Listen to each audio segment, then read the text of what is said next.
music, you know? Gotcha. I know you're an artist and a painter as well. I went to art school way back when, and I remember a lot of my teachers would say sometimes the work you're doing will tell you it's finished, that you need to stop and kind of step away and say, this is what I wanted to achieve. Do you find the songs where they kind of tell you that it's enough, we've got it? You could always add more, but at the same time, you know that maybe if you add more at this point, it actually could take away from the song. Well, that's interesting. And I'll take that in a backwards way. There were songs on this record that I had beginnings to, that I naturally wrote in at the beginning before I recorded them, and they were the beginnings to these songs. And I found that, wait a minute, it's taking me too long to get to the song. And they weren't a minute-long beginnings. They were natural beginnings that you would hear at the most of 3-minute pop songs. They sounded correct. And I just found that, yeah, they are correct, but why am I not vibing? And so what I would do, a lot of them, I mean, you hear on the song like Far Away, that had a whole, 25-second beginning. On I Don't Have Anything If I Don't Have You, that had a real beginning to it. And I chopped them off. I just said, let's hear it without it. Let's just jump right into the song. And for each song, every song has its own way of getting in and getting out. Mhm. And you never know. Sometimes you overpaint at the beginning and you want to take some of the paint off. That's what happened on a few of these songs. Gotcha. In your first solo album, Instant Pleasure, you had other musicians coming in. Now it's all you, and you talked about that this sort of creative freedom that gives you.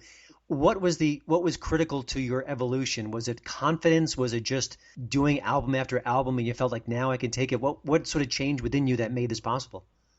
When I decided to do my first record, it was after I'd written for 100 different recording artists, and I was,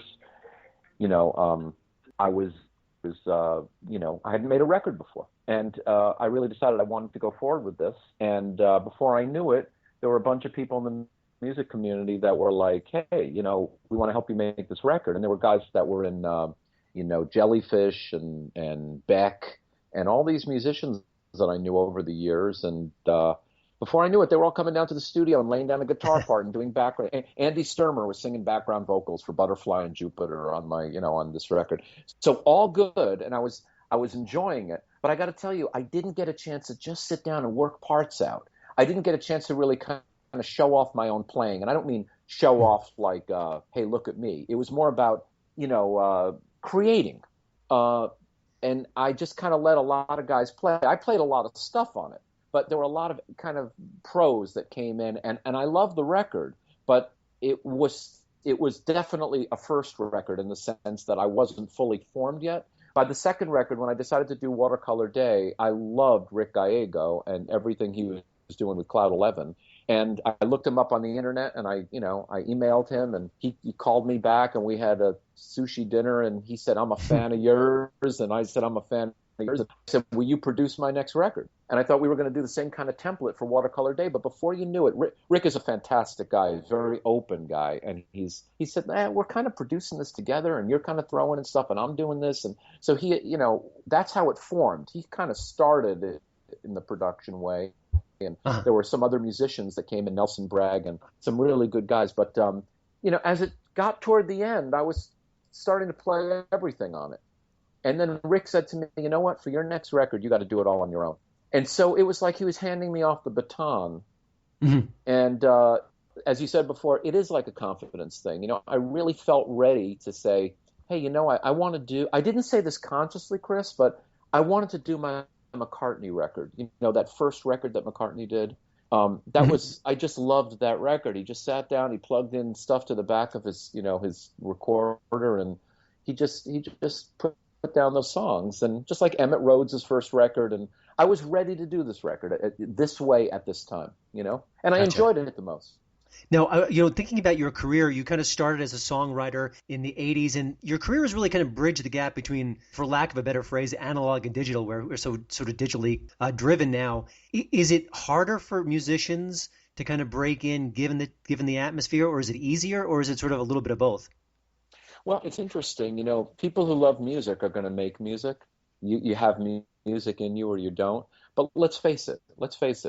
Money is the thing that drives people to go into different areas. If you might have a guy that might have been a doctor in the 1950s because that's how you made a lot of money if you were the town doctor, but he might have been on that same guy born at a different time would have been on Wall Street in the 1980s. And who knows about the musicians of this, the musicians of the 60s, 50s, 60s, and 70s, certainly the 60s and 70s and 80s. They had, the reward for making great music was selling a lot of records and buying big houses. You got a reward for making hits. There's not a big reward out there today. And, when you're 18, 19, 20, or 22, 25, whatever, you're doing it because you want to do it. But then reality hits you, and you say, well, wait a minute, I've got to earn a living too. So it is market driven, and for good or for better or for worse. But I do believe we have less good music out there. I do believe there's less melodic music because people aren't, there's just not as big an audience for it as there was. And if there was, you'd have more people doing it. Yeah.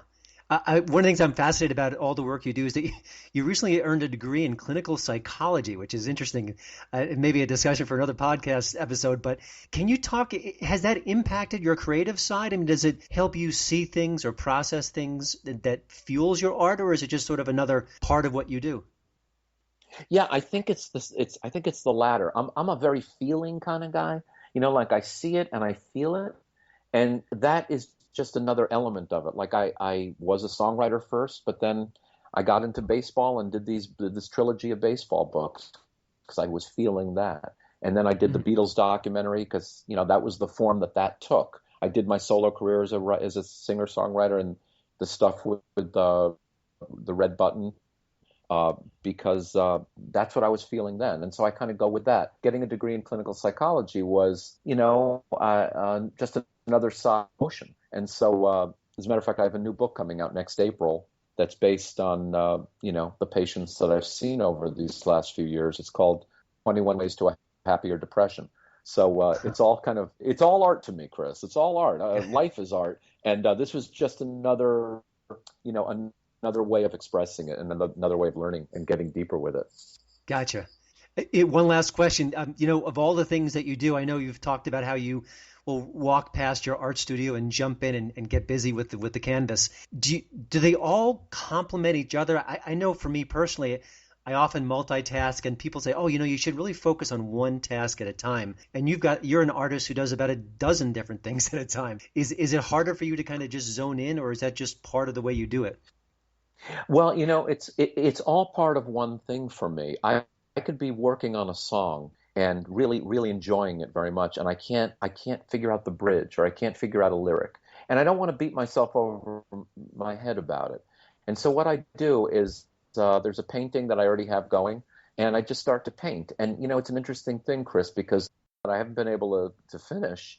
It works itself out on a subconscious level. I'm making art in another way, through painting. But the lyric that I've been working on seems to kind of work itself through in a different part of me, on a subconscious level.